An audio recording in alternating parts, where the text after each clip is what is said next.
Vous savez que la gestion des affaires publiques impose un certain nombre d'exercices qui sont importants et utiles.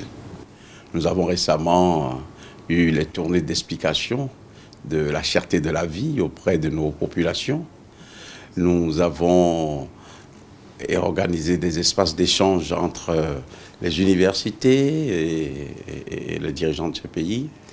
Et aujourd'hui, l'exercice auquel le président s'est soumis pendant effectivement pas de 2 heures d'horloge, c'est un échange totalement libre entre lui-même, les ambassadeurs de l'Union européenne, avec à leur tête la France qui préside en ce moment l'Union européenne et l'ambassadeur chef de la délégation de l'Union européenne, mais aussi avec la participation aussi de l'ambassadeur des États-Unis. Il s'est agi pour le président de sacrifier à une tradition qui est importante, mais surtout un devoir de courtoisie. Le premier devoir, c'est depuis le 19 avril 2021, il avait souhaité que les ambassadeurs s'expriment sur les réformes que nous conduisons, particulièrement les réformes politiques.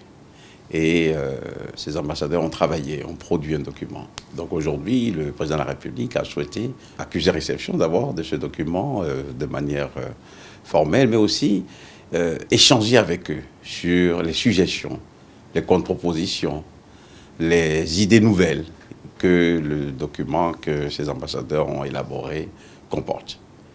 Et je dois dire que ça a été une discussion très agréable. Une discussion aussi très intéressante pour l'avenir de nos sociétés. Notre monde, le monde contemporain, est en crise avec cette guerre qui est apparue soudainement entre la Russie et l'Ukraine, mais aussi un certain nombre de déséquilibres que l'on observe, que ce soit une question de changement climatique ou d'autres. Mais la discussion a été focalisée sur la situation de notre pays, les interactions que nous pouvons avoir et la façon pour nous d'être à l'écoute de nos partenaires. C'est une écoute. Et le président a montré qu'il écoutait les pays amis, il écoutait nos partenaires qui, présents ici parmi nous, peuvent aussi avoir des suggestions à nous faire. C'est aussi là l'intérêt d'avoir une diplomatie qui reste ouverte, qui reste à l'écoute.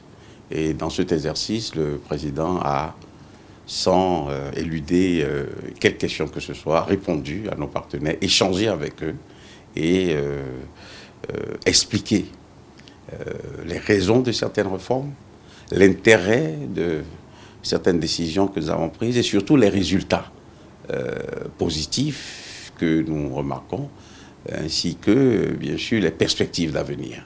De façon unanime, que ce soit du côté des invités du chef de l'État, mais aussi sur une suggestion du président, il a été convenu de se revoir encore pour poursuivre les échanges, pour discuter d'autres dimensions, d'autres enjeux du monde contemporain, parce que c'est ensemble qu'il faut trouver les solutions aux défis de l'heure. Et je pense que chacun est sorti de cette rencontre satisfait et je me réjouis que cette rencontre ait eu lieu.